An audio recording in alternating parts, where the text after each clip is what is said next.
성경에는 고별사들이 계속 이제 기록이 되고 있어요. 다윗이 떠날 때도 고별의 어, 글들이 있고, 그 다음에 이제 모세가 떠날 때도 그 이스라엘 민족들을 향해서, 여호수아를 향해서 고별의 글들이 있었고요. 오늘 본문에 보면 이제 또 여호수아가 23장을 통해서 이제 고별사 당부와 이제 경고의 내용들을 또 언급하고 있습니다. 세상을 살아간다라는 것은 한 세대가 오고 또 한 세대가 가고 계속해서 이제 오고 가는 것에 대해서 이제 반복하는 것이 삶의 모습입니다. 시간의 흐름을 역행할 수 있는 사람은 아무도 없고, 하나님께서 허락하신 그 시간의 흐름 가운데서 우리의 삶은 날마다 기쁨과 감사하는 삶의 모습을 가지고 하루하루 살아가기만 하면 된다는 것입니다. 이번 한 주간 좀 감사하셨습니까? 주님 감사합니다 해보신 분? 이번 한 주간 주님 감사합니다.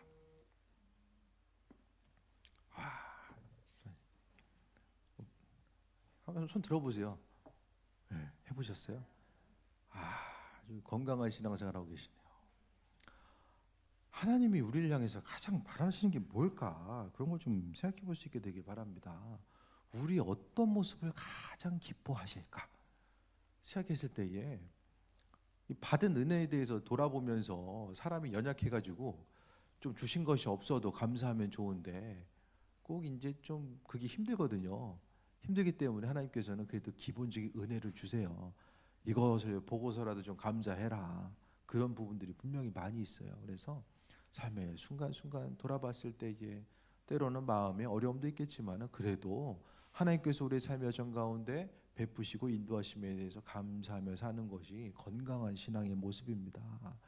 없는 것, 또 앞으로 있었으면 좋겠는 것 가지고 매달리기보다는 이미 주신 것에 대해서 감사하고 그것으로 인해서 기뻐하다 보면 하나님께서 더 큰 것으로 맡기시면 그것에 대해서 더 감사하면 되는 것이고, 아니면 내 믿음의 분량, 또 내가 쓰임 받음의 그릇이 여기까지인가 보다, 또 감사하면서 또 그 나름대로 가는 것이 좋지 않을까라는 그런 생각을 해보게 됩니다. 여호수아는 모세의 뒤를 이어서 쓰임 받았던 사람의 모습입니다. 그가 이제 힘들고 어려운 과정이 있었지만 그래도 모세의 뒤를 이어서 이스라엘 민족들을 가나안 땅에 정착시키고 또 그 이후에 자신에게 맡겨진 사명들을 잘 감당하고 대략 나이가 한 110세 정도로 보게 돼요. 그래서 이제 삶의 순간순간 다 마무리한 거죠. 그러니까 신앙인들은 수명이 다할 때까지, 그러니까 수명이라는 것은 맡은 바 사명이죠. 사명. 하나님께서 사명이 끝나면 이제 가는 거예요. 믿는 이들에게 있어 죽음은 사명이 끝났기 때문에 하나님께서 불러가시는 것이 죽음의 모습입니다. 나이가 많아가지고 늙었을 때에 2절에 보니까 여호수아가 온 이스라엘 곧 그들의 장로들과 수령들과 재판장들과 관리들을 불러다가 그들에게 이르되 나는 나이가 많아 늙었도다. 이제 이스라엘이 장로도 있고 수령도 있고 재판관들도 관리도 있고 이제는 정착하면서 뭔가 좀 체계화돼. 체계성을 갖게 되는 거야. 이제 정착 생활하면서 그들이 이제 체계성을 갖게 되고 나름대로 그런 문화들, 또 하나님께서 허락하신 그 율법의 법 안에서 그들이 재판을 하고 또 한 사람 한 사람이 모여 사는 이런 질서 체계들이 잡히게 됩니다. 어쨌든 광야 생활하다가 정착 생활하면서 그들이 이제 하나님 말씀에 합한 자로서 어떤 그 큰 무리를 이루고 살아가게 돼요. 그래서 이제 마지막 때가 되니까 여호수아가 이제 고별사를 통해서 이제 이야기합니다. 나는 나이가 많아 늙었도다라고 이야기하면서 3절에 너희 하나님 여호와께서 너희를 위하여 이 모든 나라에 행하신 일들을 너희가 보았거니와. 이스라엘 민족들을 향해서 하나님께서 행하셨던 일들을 기억해 보라는 거죠. 여러분의 삶의 여정을 통해서 하나님께서 행하셨던 일들이 무엇인지를 우리는 분명히 깨달아 알아야 됩니다. 어떤 일을 행하셨습니까? 하나님께서 어떤 일? 각각의 삶의 순간순간마다 하나님께서 행하셨던 일들이 있잖아요. 하나님은 나라와 민족을 위해서만 일하시는 분이 아니라 여러분 개개인 한 사람 한 사람, 여러분 가정을 또 교회를 통해서 일하시는 분이에요. 그 일하심이 여러분의 삶의 여정 가운데 어떻게 펼쳐졌는지를 좀 돌아볼 수 있게 되기를 바랍니다. 그러니까 삶의 순간순간 우리는 그걸 경험해야 돼요. 하나님의 세밀하신 손길과 인도하심, 내 삶의 여정 가운데 어떻게 그분의 손길이 미쳐졌는가. 이번 한 주 뭐 멀리 안 가고 그냥 올해부터 지금까지 한번 생각해 보세요. 하나님의 그 세밀하신 손길, 오늘 본문을 통해서 여호와께서 너희를 위해서 이 모든 나라 위에 행하신 일들, 그러니까 이스라엘 민족들이 가나안 땅에 정착하고 나서 그 토착민들에 대해서 하나님께서 정복할 수 있도록 도와주시고, 그들이 전쟁에서 이긴 숫자보다 하나님께서 때로는 우박을 통해서, 또 하나님께서 전략을 주시고 여러 가지 환경에 의해서 하나님께서 승리할 수 있도록 만들어 주신 부분을 많이 보거든요. 여호수아를 통해서도 많은 부분을 우리가 볼 수 있게 됩니다. 그러니까 여러분의 순간순간 생각해 보세요. 삶에 있어서 크고 작은 일들을 만난다고 할지라도 그 가운데서의 세밀한 하나님의 손길을 발견하는 사람이, 그 사람이 바로 온전한 영성을 가지고 있는 거예요. 영성이라는 것은 어떤 커다란 은사적인 면들만 이야기하는 것이 아니라 순간순간 하나님의 손길, 그러니까 이 시간에 이 말씀을 듣는 순간에도 이번 한 주 하나님께서 나와 이렇게 만나주시고 인도하시고 함께해 주셨구나, 그것에 대해서 다시 한번 돌아보게 됩니다. 믿는 자로서 복된 삶을 살아갈 수 있도록 하나님께서 우리의 삶을 변화시켜 주시고 인도하시고 함께해 주셨다는 사실에 대해서 보게 돼요.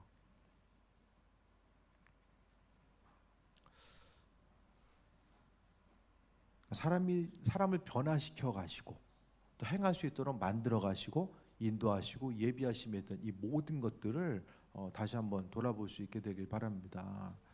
그 신학교 처음에 들어갔을, 재현이랑 잠깐 얘기하다가 신학교 처음 들어갔을 때 생각해봤는데,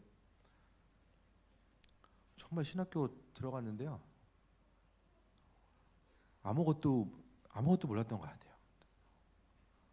고등학교 때도 뭐 책을 별로 안 읽어가지고 뭐 참고서나 보지 뭐 일반 책을 안 보잖아요. 대학을 딱 갔더니 책을 보는 거예요. 책을 이제 많이 봐야 되는데 책의 내용을 보니까 무슨 말인지 이해가 안 돼요. 정말 이해가 안 돼요. 신학 전문적인 내용을 이제 보다 보니까 이해가 안 되더라고요. 그래서 나중에 이제 대학원 들어가려고 학점을 봤더니 1, 2학년 때는 참 조금 성적표가 좀 그 애매한 상황들을 대변해 주고 있어요. 좀 어려움이 있었죠. 그런데 그 복학하고 나서 또 대학원 마치고 지금 이제 공부하는 거 생각했을 때에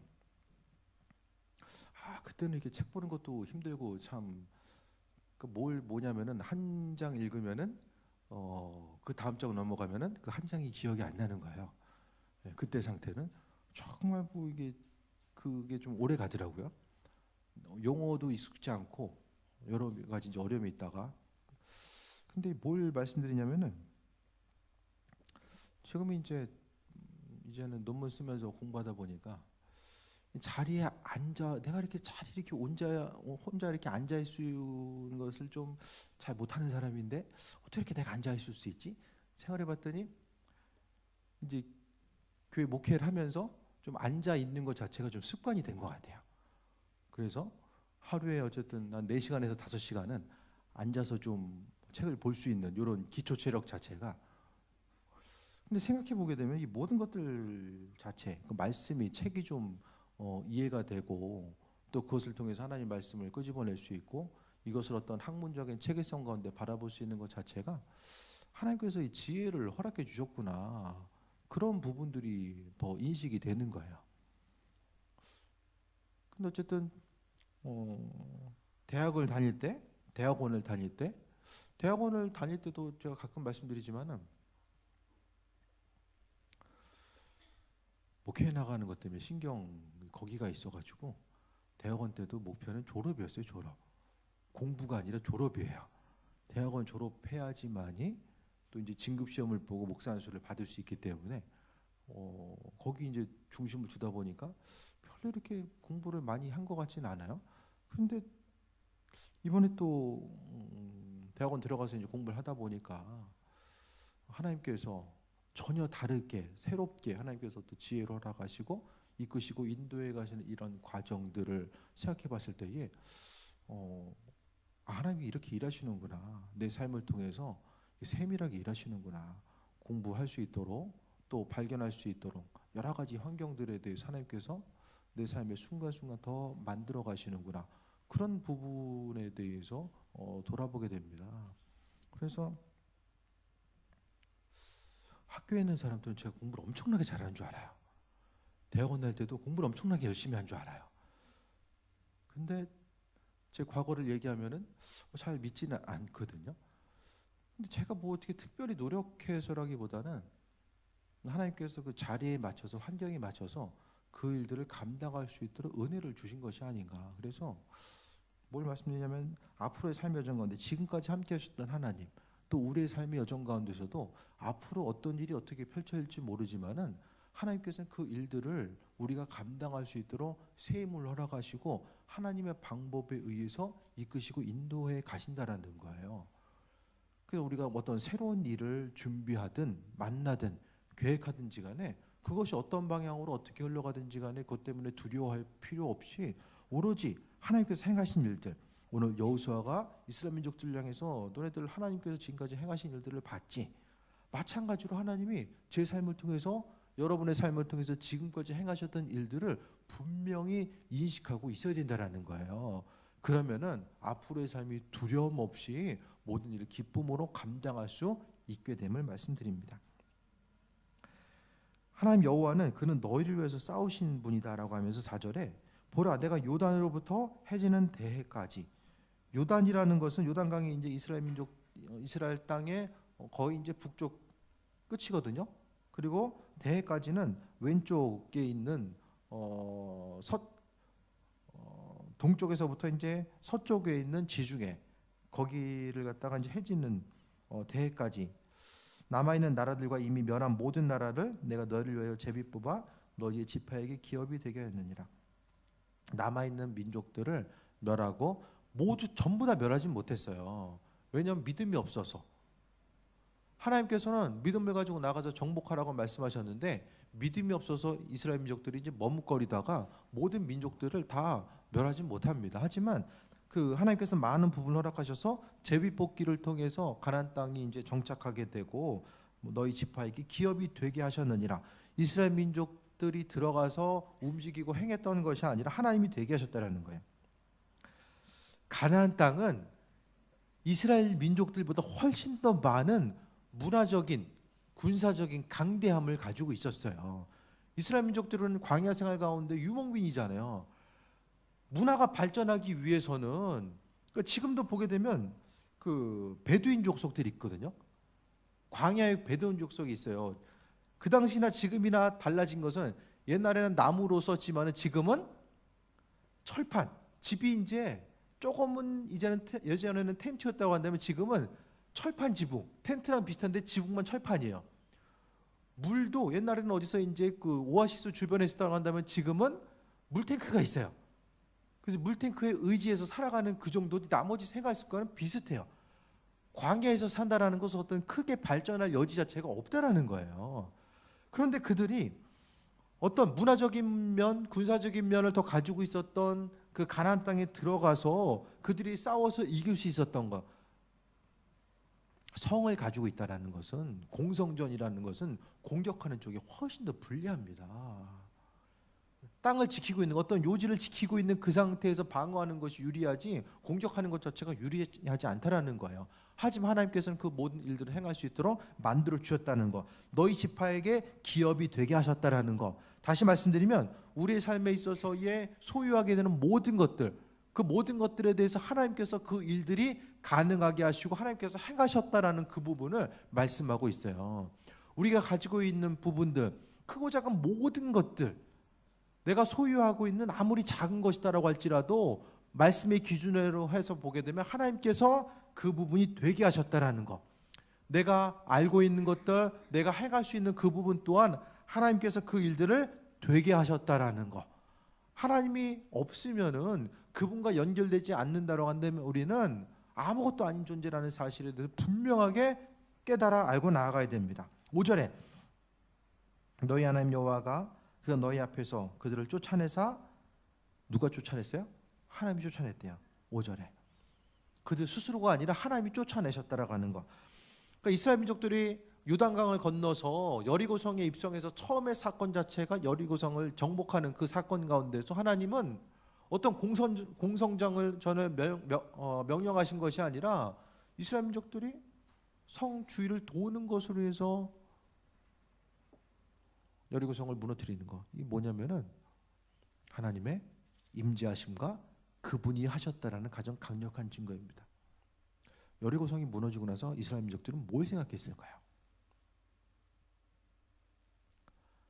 성이 몇 번 돌기만 해도 무너질 만큼 이 사람들은 성을 약하게 만드는구나. 그거 생각했을까요?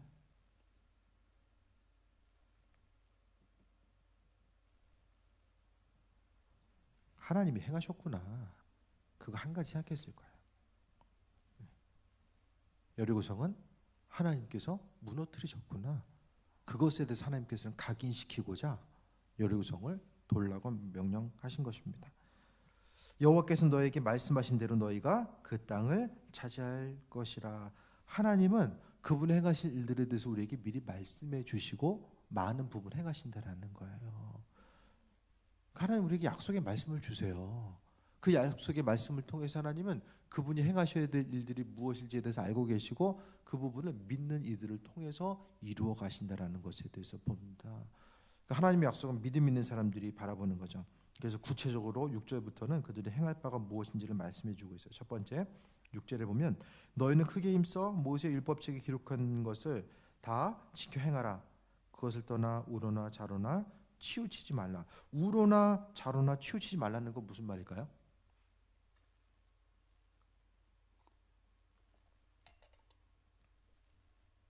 말씀 적당히 지키려는 거죠. 우로나 좌로나 치우치지 말라.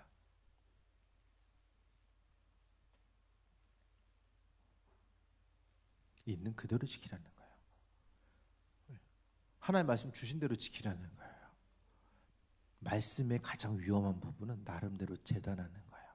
요건 지킬 수 있는 거니까 이렇게 하고 요건 힘드니까 조금 뒤로 밀어버리고 이 말씀을 스스로 자르는 거죠. 대표적인 예가 아담과 하와가 선악과를 따먹은 거예요. 하나님께서 절대 먹지 말라고 했잖아요. 근데 그 부분에 대해서 나름대로 해석하고 말씀대로 순종하고 지키지 않게 됩니다. 좌로나 우로나 치우치지 말라라고 했던 하나님의 말씀, 제일 첫 번째로 말씀하신 것이 율법책이 기록된 것을 다 지키라라고 말씀하고 있어요. 기록된 하나님 말씀을 지키려면 먼저는 알아야죠. 기록된 말씀이 무엇인지 모르면 그 말씀을 지킬 수가 없어요. 말씀의 진리 체계, 이 뿌리가 우리 심령 가운데 있으면 그 말씀을 근거로 해서 우리가 얼마든지 승리하는 삶을 살 수 있게 됩니다. 말씀의 진리 체계, 이 뿌리가 우리 깊이 내려져야 되는데 먼저는 말씀 읽고 묵상함이 있어줘야지만이 그 말씀대로 지킬 수 있습니다. 7절에 두 번째로 너희 중에 남아있는 이 민족들 중에 들어가지 말라. 이 당시에 보면은 가나안 토착민들이 남아 있었어요. 저희도 말씀드렸던 것처럼 율법을 통해서 하지 말라는 것 있잖아요. 하라는 것과 하지 말라는 것을 생각했을 때 하지 말라는 것, 범죄는 많은 부분 가나안 땅의 토착민들이 행했었던 이 죄의 모습을 하나님께서 미리 그들에게 이스라엘 민족들에게 말씀하신 거거든요. 그래서 그들에게 그 민족들 중에 들어가지 말라는 것은 섞이다 보면 문화적으로 영향을 받아요. 문화적인 영향이라는 것은 거의 다 우상 숭배와 관련된 것이거든요. 그러니까 가지 말라는 거예요. 뭘 이야기했냐면은 가서 범죄하는 자리는 가지 말라는 거예요. 움직여서 내가 그곳에 가서 유익이 되지 않는 곳엔 가지 말라고 이야기하는 것입니다. 괜히 가가지고 내가 믿음을 가지고 있는 사람이니까 그곳에 가서 싸워 이겨야지, 그거 하지 말고 하나님께서는 철저하게 먼저 단절되는 삶, 구별되는 삶의 모습을 먼저 요구하신 거예요. 그리고 세 번째로 그들의 신들의 이름을 부르지 말라.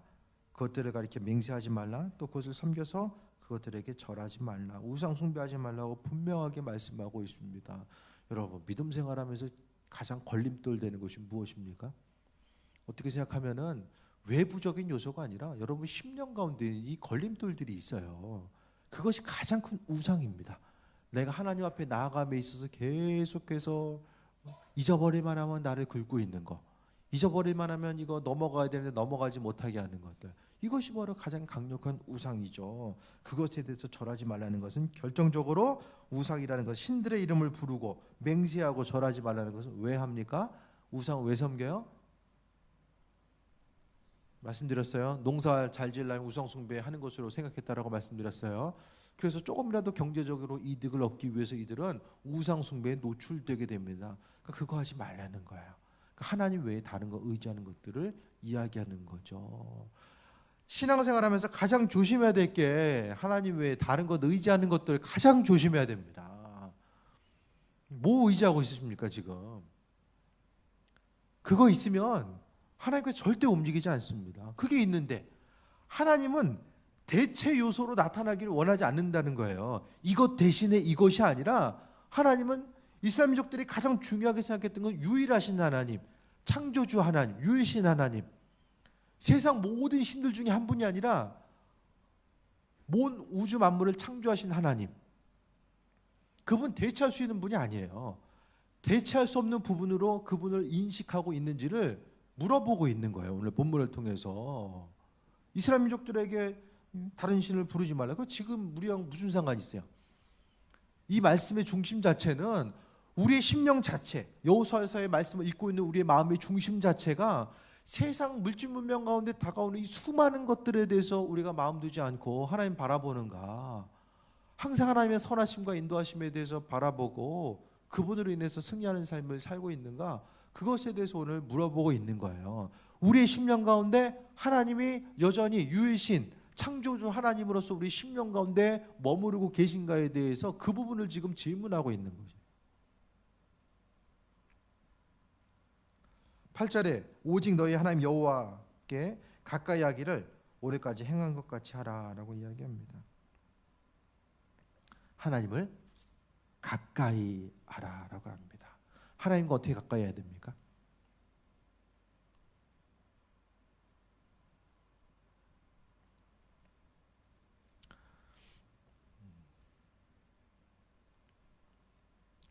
하나님과 멀어져 있는 사람은 담임 목회자하고도 멀어져 있어요.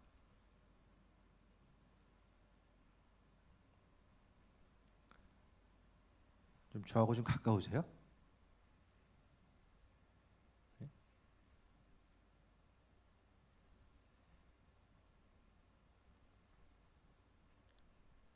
이게 불변의 진리입니다. 담임 목회자하고 가까운 사람들이 하나님하고도 가까워요. 하나님 말씀과 또 가까운 사람들이 하나님과 가깝습니다. 기도의 자리로 나아가는 사람들이 하나님과 가까운 거죠. 하나님과 가까이라는 거예요. 하나님과 가까이 하기 위해서 발버둥 치면서 살라는 거죠. 어떤 것을 선택하고 결정했을 때에 하나님 말씀이 근거로 해서 결정하십니까?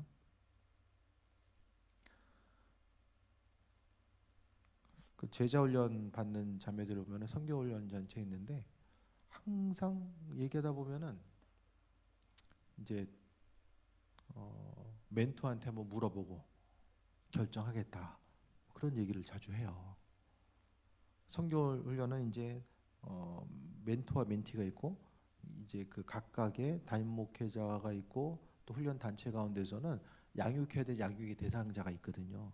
그래서 나를 양육해 주는 사람한테 한번 물어보고, 그래서 선교 특히 이제 그 내비게이터를 중심으로 한 선교 단체들은 시간 사용하는 거, 한 주간의 시간 어떻게 사용했는지에 대해서 또 멘토한테 점검받고, 또 재정 부분을 어떻게 사용했는지에서도 점검받고, 나 자신을 보호할 수 있는, 나를 점검해 줄 수 있는 누군가가 있기 때문에 그것을 통해서 내가 더 힘들고 어려울 때도 있지만 믿음을 더 지키고 나아가고, 또 한 번 더 어떤 일을 결정하고자 했을 때에 기도하고 결정하고 움직이는 것. 신앙생활 함에 있어서 보게 되면 그런 것 같아요.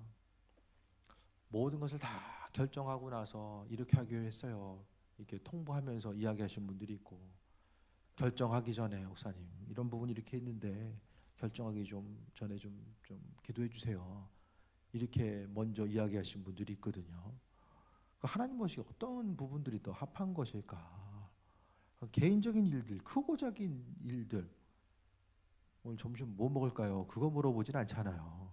삶에 있어서 어떤 부분을 결정하는 거, 크고 작은 일들을 결정해 나감에 있어서 신앙인이라고 한다면, 하나님과 가까운 삶을 온전히 살고자 한다면, 그래도 새 모임 가운데서 기도 제목을 나누고, 또 담임 목회자 관계성 가운데서 기도 제목을 나누고 부탁하고, 그것을 통해서 하나님의 선하신 뜻과 인도하심을 분별해 나아가는 이 과정 자체, 이런 부분들이 하나하나 모여서 하나님과의 친밀한 관계성 가운데 나아갈 수 있게 됨을 말씀드립니다.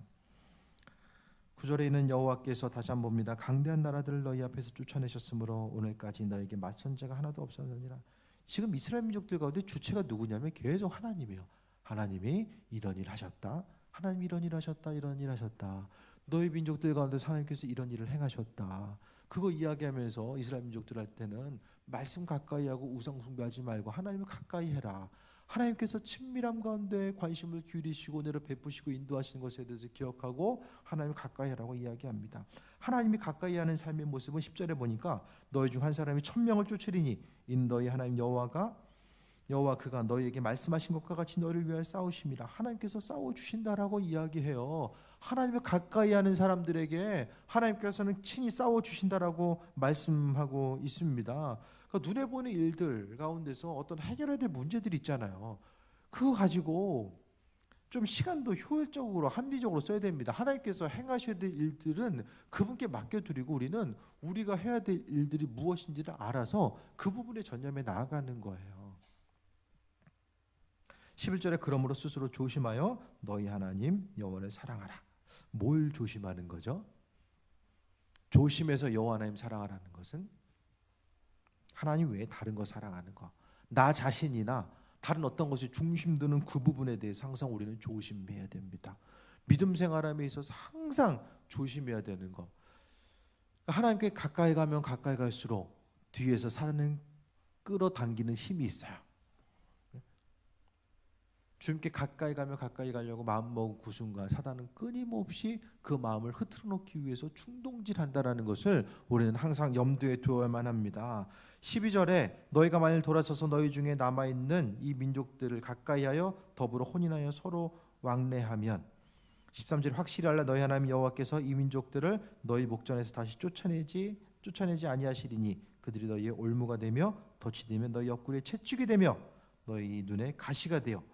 덫과 올무, 채찍, 가시, 이 좀 상당히 부담스러운 것들만 계속 나오잖아요. 어떻게 있을 때에? 이방 민족들과 교류했을 때에.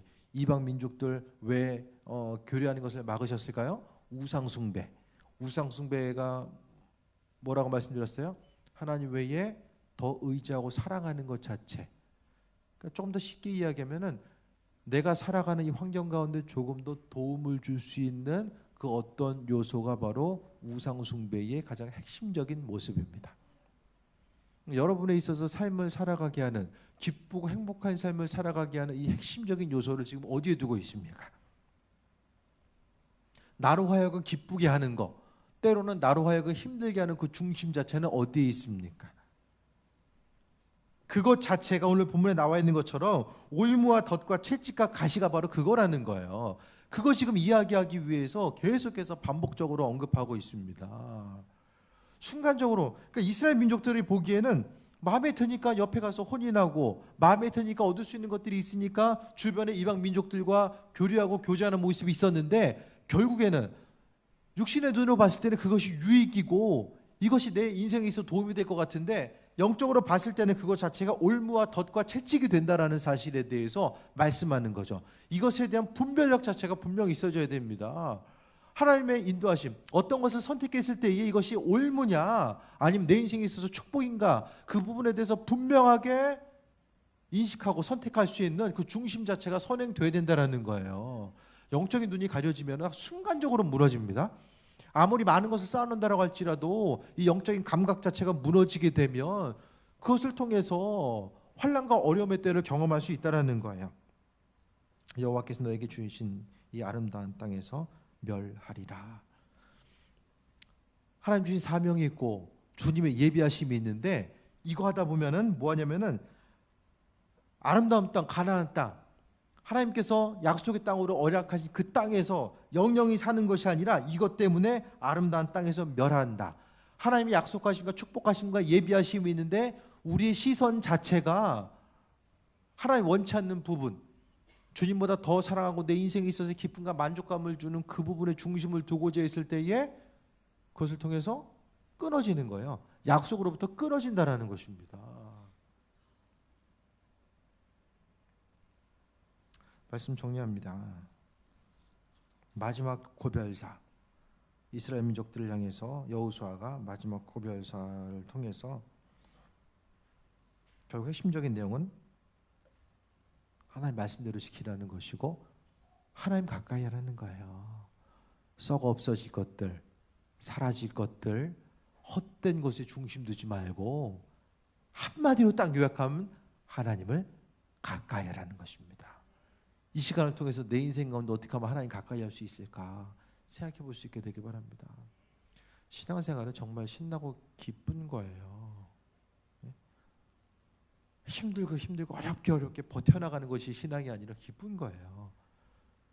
주님 바라보는 것 자체가 기쁘니까 나머지 모든 것들도 기쁜 거죠. 세상이 주는 것들, 순간적으로 육신의 편안함이 있을지 모르겠지만은 영적인 곤고함이 찾아옵니다. 육신대로 살면 영적인 곤고함이 찾아옵니다. 우리의 삶을 통해서 하나님과 가까워지기 위해서 내 인생을 어떻게 조절하고 나아갈지를 우리는 그것을 위해서 발버둥 쳐야 돼요. 어떻게 여러분 하나님과 가까운 삶을 살 수 있습니까? 여호수아가 이전에 그 삶을 돌아보니까 인생 가운데 축복 자체가 하나님을 가까이 하는 것, 그것이 축복이었어요. 우상 숭배하고 또 눈에 보이는 것들 바라보는 것 자체가 저주였다는 사실을 여호수아는 분명하게 인식했던 것입니다. 주님께 기도해 보세요. 주님, 내가 주님과 좀 더 가까이 가고 또 아버지와 친밀한 관계성을 위해서 주님, 내 삶의 여정 가운데 바라고 원하시는 것이 무엇입니까? 내가 세상 헛된 것에 속지 않고 하나님을 허락하신 이 소중한 시간들, 한 달과 1년의 삶이 너무나도 빨리 지나가는 이때에 내 인생 낭비하지 않고 주님과 가까워지는 그 귀한 삶 어떻게 살아갈 수 있을까요? 직접 물어보세요. 그러면 선하신 하나님께서는 하나님 묻는 거 좋아하세요. 하나님 물어보는 거 좋아하세요. 다른 것은 듣게 응답하셔도 내가 하나님께 가까이 가기 위해서 주님께 묻는 것, 그것에 대해서 하나님께서 속히 응답해 주실 줄 믿습니다. 선하신 하나님 바라보시고 여러분의 인생 가운데 오늘 이 시간까지 지금 이 순간도 개입하시고 함께 하시는 하나님의 세밀하신 손길, 그것을 경험하며 내일 하루의 삶, 남겨진 모든 삶이 하나님 영광 위에서 쓰임받고 그분과의 친밀한 관계성 가운데 승리하는 귀한 삶이 되시길 축원드립니다. 찬양하고